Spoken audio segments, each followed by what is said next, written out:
BIONICLE, Raid on Vulcanus. Written by Greg Farshti. Recording by Nebulux. Chapter 2.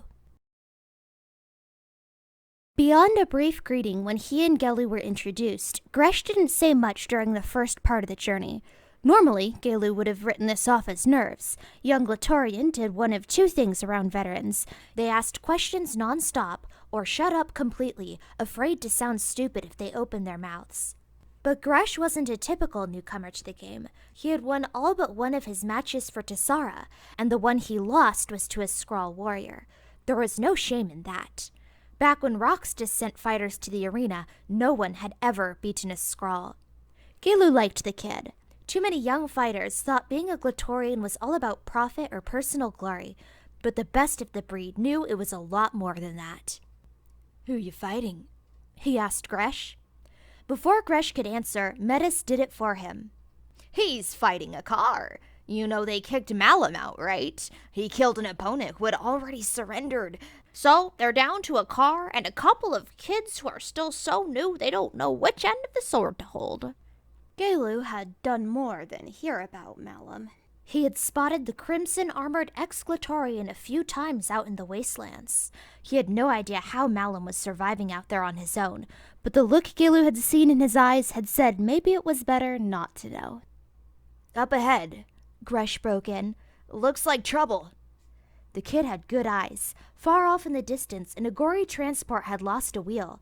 The two drivers, both from Vulcanus, were struggling to get it back on while trying not to get too close to their hungry spigot. As the Glatorian approached, one of the Agori looked up at Galo. Then he looked away, shaking his head in disgust. "Another Glatorian from Iconox," the villager said. "He won't help. Keep working." "You don't think too highly of the Ice Village, I'm guessing," said Galo. "We broke down 2 hours ago," said the other Agori. "Not long after, a Glatorian from your village comes by. He offers to patch the transport and get us to Vulcanus, but he says he's pretty sure the pass ahead is full of Vorox, so his price is half the goods we're carrying." We said no. Vorox were the residents of a sand village who had backslid after the disasters of 100,000 years back. Now they were little more than beasts, hiding in the desert and pouncing on anyone who passed through their hunting grounds. If a traveler was lucky, he only lost his transport and his goods. If he wasn't, well then he wouldn't have to worry about the heat anymore. "Maybe yes would have been a better answer," Galo said. "Vorox? Did they say Vorox?" said Metis, trying to look in every direction at once. "Let's go. These guys will be fine. We'll take the long way." To Galo's surprise, Gres dismounted from his sandstalker. "No, we'll help," the kid said. The Agori put his hands on his hips, a look of defiance in his eyes. "We can't afford you. Move on and let us get back to work." "No one wants your goods," Gres answered. "Stay here and you'll be dead before another sunrise." "Wait a minute," Metis said. "What am I hearing? Tell me you just want to fix the wheel and then we move on." Gres turned and looked at the promoter. When he spoke, his voice was quiet and even. "No, we're going to fix the transport and then get them to Vulcanus. It's the right thing to do." Galo smiled. He respected Gres's guts, if not his sense of fair odds. He was one Glatorian with two Agori about to go up against potentially dozens of Vorox. It was suicide. Then again, Galo remembered taking the same kind of foolish chances when he started out. "You're going to need an extra set of eyes," he said, getting down off his sandstalker. "If you don't watch both flanks, the Vorox will be on you before you can raise your shield." "I don't believe this," sputtered Metis. "You're crazy, the both of you. Gres, your village is counting on you. Do you have any idea how upset Tessara will be with me if you get killed because you wanted to do someone a favor?" Galo laughed. "Don't worry about it, Metis. If this goes bad, odds are none of us will be alive to take the heat for it. So get down and help with this wheel, okay?" Repairs to the wagon went quickly, but it was still a little too close to sunset for anyone's liking. Metis suggested they make camp and set out in the morning, but Gres disagreed. "We have a better chance of making it through if we are mounted and moving," he said. "There's no shelter here, nothing but sand. They could come up from underneath us whenever they wanted. Gres and Galo got back on their mounts. Both checked their Thornax launchers to make sure they were ready to go. Galo scanned the pass up ahead, but couldn't see any Vorox. That meant nothing, of course. By the time you saw them, it was usually too late. "Let's go," said Galo. He turned to the two Agori drivers. "If it comes to it, you jump on our sandstalkers and leave the transport. No matter what you're carrying, it's not worth your lives." The group moved out, traveling from sunlight into shadow.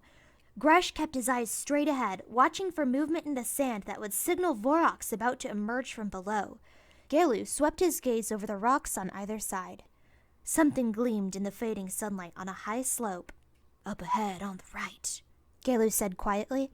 "I see it," Gres replied. A Vorox suddenly appeared, blade in hand, right where Galo had indicated. The Glatorian aimed and fired his launcher in one swift motion, winging the bestial warrior. A sword flew down from the left side of the pass, burying itself in the sand in front of Gres's mount. His sandstalker reared and almost threw him, but the Glatorian got it back under control. Metis looked at the weapon as they passed, his eyes wide.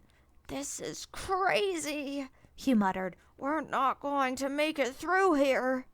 "Sure we are," said Galo, smiling. "Just stay calm, Metis. Try not to look too appetizing and you'll be fine." "Left side," snapped Gres. Galo spun and quickly fired 3 spiked spheres from his launcher. He hit 2 of the Vorox that Gres had spotted.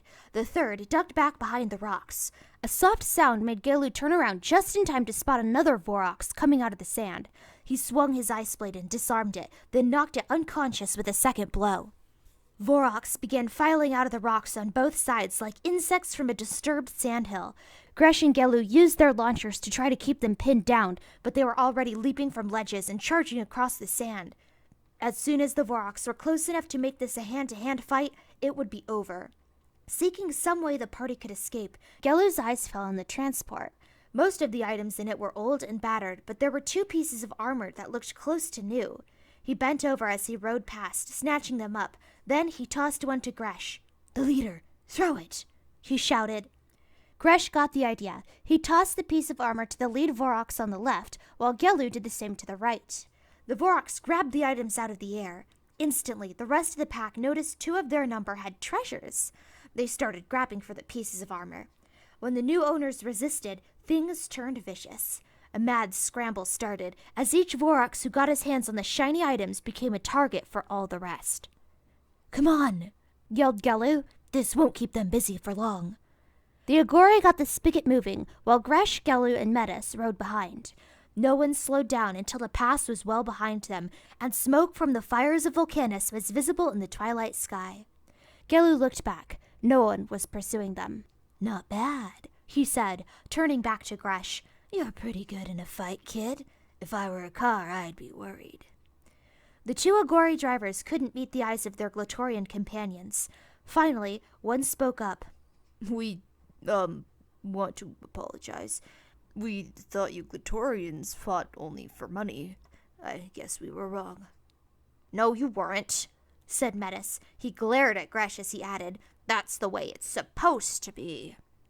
Gres ignored him. Nodding to the Agori, he turned his mount and rode toward Vulcanus. After a moment, Galo joined him. "So," said Galo, "you do that sort of thing often?" "When it's needed," Gres answered. "I'm bigger, stronger, and faster than the Agori. I've got a shield and a launcher, and I know how to use them. I'm a Glatorian. Doesn't that mean I have to protect people who aren't as strong as I am?" Galo was silent for a moment. Then he said, "Tell me something, Gres. Are you sure you're from this planet?" The rest of the ride to Vulcanus was uneventful. The 2 Glatorians shared a meal of burnt sandbat and talked at the village inn. Slowly at first, Gres began to open up. He talked with Galo about the challenges he had faced in the arena and his worries that someday he might let his village down. For a Glatorian, the outcome of a single battle could mean the difference between a village thriving or one just surviving. "Listen, friend, anyone who ever picked up a sword to fight for one of these sand pits has felt the same way," said Galo. "Sometimes it's easy to forget why Glatorian need to do what we do. Even the Agori sometimes forget what started it all. Heck, I wish I could." "You were there when—" Gres began. Galo nodded. Oh, yeah, I was there, along with many others. 6 armies, all fighting over a glittering silver liquid that changed or destroyed whatever it touched. Some saw it as a power source, others as a weapon. Battles raged all across the planet, going back and forth until somebody somewhere figured out a way to tap that power. And, well, you know the rest. The planet wound up in pieces. The Equinox Glatorian looked around the inn. Agori were eating, talking, most of them in battered armor that should have been replaced ages ago. It was easy to see the places where the metal was patched, often with scraps that didn't quite match the original color. No one looked particularly happy or sad. Mostly, they just looked tired. That was, more than 100,000 years ago now? Gelu continued. Agori scattered all over, finding shelter where they could. Villagers couldn't afford another war, even if anyone still had an appetite for one. So somebody got the bright idea to hire veteran warriors to fight on the village's behalf. If Vulcanus and Tessara had a disagreement, well, each one hired a Glatorian and they'd fight it out. The winner got whatever he needed. Food, shelter, weapons, armor. Keep winning, and you could get rich. Well, as rich as you could ever be out this way. But the trick was to keep winning. Is that why you quit? Gresh asked. Seeing the look on Gelu's face, he said, It's not a secret. Kina told me last time I was in Tejun. She said she hadn't seen you in an arena in weeks. Gelu smiled. Yeah, Kina would notice that. It's simple. Nobody is going to be on top forever. Look at a car. They love him here now. They need him now. But watch him lose a few matches and see how fast he gets pushed aside. I decided I didn't want to wait for that to happen to me. Not when there's so much money to be made getting people and things from place to place. Even as he said that, Gelu spotted Ranu coming into the inn. Ranu was the elder of the village of Vulcanus. He was tough and honest, even if sometimes stubborn beyond belief. He was also the keeper of anything of value in the place, which made him just the person Gelu needed to see. Excuse me, he said to Gresh as he rose. I have to see an Agori about a map. End of Chapter 2.